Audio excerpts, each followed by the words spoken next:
Hi everyone, and welcome to today's demonstration, where we're going to take a look at WhiteSource Advise, specifically being used in Android Studio, one of the IDEs which we see very commonly used for Android development.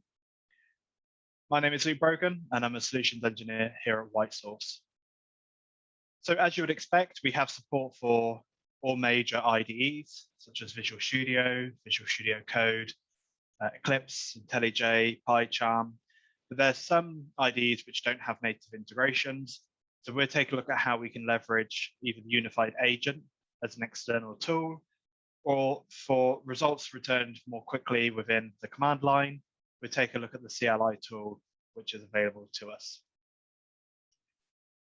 So I'm just going to head out of PowerPoint and go straight over to Android Studio. Here I have a project called Android Goat, which is insecure by design. So it makes a great example application we can scan.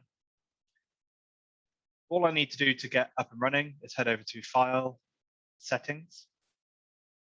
And I've just defined two external tools for us to use. The first one is the Unified Agent, which is a scan which can take place and send the results, obviously, to the WhiteSource cloud, where we can then analyze the results and the reports. And for this, we've just called it WhiteSource Unified Agent. We define the program as your local Java installation. The arguments here is just, most importantly, to list a jar file of the Unified Agent, so the latest one which you've downloaded. And then we define all of your usual arguments, such as API key, user key, the product and project name, and the URL where applicable. The working directory is just typically the project local to your machine which you're working on. So that's all we need to do for the unified agent. For the CLI tool, there's less work required.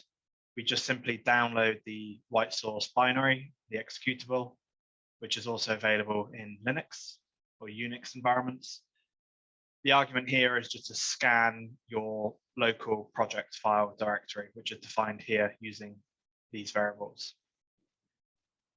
So if we define that, apply, and OK on the project, we can then go to Tools, External Tools. First of all, we'll run the WhiteSource CLI.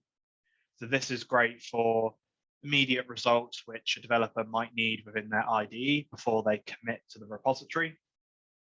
So we can perform that initial scan and have the results within the screen here.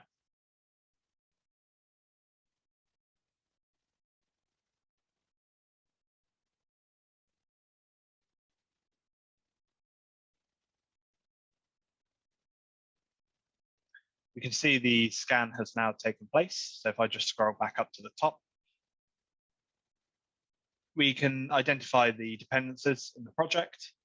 We've discovered 34 vulnerabilities that correlate to high, medium, and low severities. And we can see directly in the command output the CVE, or the item of interest, and therefore the remediation process to fix that, which is typically an upgrade of the package within the project. So we can scroll through all of the different vulnerabilities here. And then we've defined the actual vulnerable paths, which is useful for the developer to use as a reference point.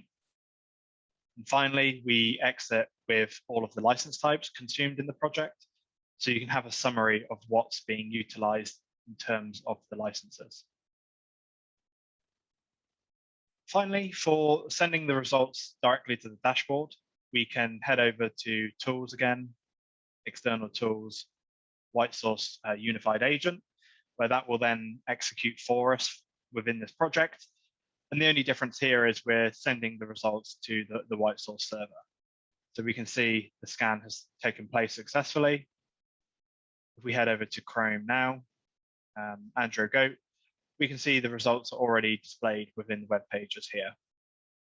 We have our software bill of material and also our products alert area. So we can see there's some upgrades required.